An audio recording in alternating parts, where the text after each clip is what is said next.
The name of this poem is called Good News. It stems from a quote by Galileo who says, I've become too fondly of the stars to be afraid of the night. You know, I'm focusing too much on the bright things as opposed to all of the darkness around me. And so I present to you good news. Here we go.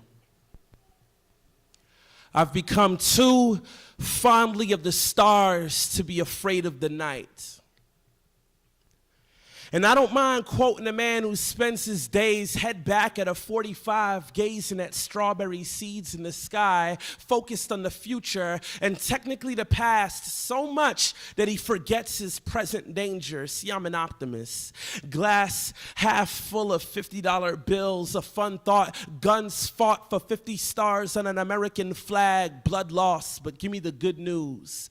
Give me a taste of that melting pot during the Great Depression and the countless stories of people that pressed through Black Tuesday. This is no cartoon. This is real life. And if you live, it will shake you. But consider yourself salt and be thankful for the shaker. Just declare, I've been put here to give the world flavor. That's food for thought. We all have a little spark that has the potential of becoming a bonfire. Let's set this world ablaze. Rainy days look like a starving gardens buffet. I want to play outside. All I need is street lights and the bright side of the moon. Poetry is the aftermath of natural and unnatural disasters. It doesn't heal broken bones. It simply x-rays them. It exposes current conditions and creates catalysts for change. Perspective is everything. Listen, the tale of the hunt will always glorify the hunter until the lion writes his own history. Are you ready to rewrite yours?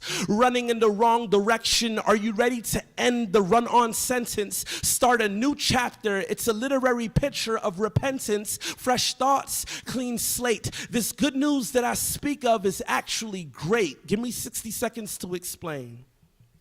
God created creation, including women and men, granted us authentic free will, and we used it to sin against him, also influenced by his former friend. A curse fell upon the face of the earth and the relationship got worse. Then, in the fullness of time, God sends himself into our world as Jesus through a virgin girl to restore what he calls mine. He does this by living a sinless life as only God can do, preaches good news, providing principles for living and nullifying man-made rules. These jewels of truth fell upon many insecure hearts, but it was all a part of the plan. This man was crucified in public, but in 3 days rose again. Did you hear me? A dead man rose again and walked the earth for 40 more days, showing himself to his friends, then ascends. 4 of those friends wrote down what they saw. Their names are Matthew, Mark, Luke, and John. My 60 seconds are gone. You can't unring a bell.